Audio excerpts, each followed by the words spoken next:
Ассалаумағалейкум достар, арнаға қош келдіңіздер.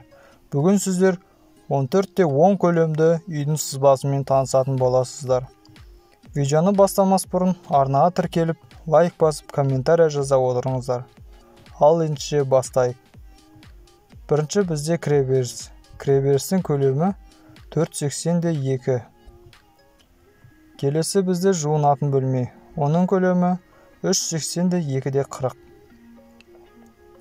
Келесі бізде ас бөлмесі. Оның көлемі 3,80-3,50. Келесі бірінші жатын бөлме. Оның көлемі 3,80-3. Келесі кезекте холл. Оның көлемі 5,4-30. Келесі бізде зал. Оның көлемі 6,3,50.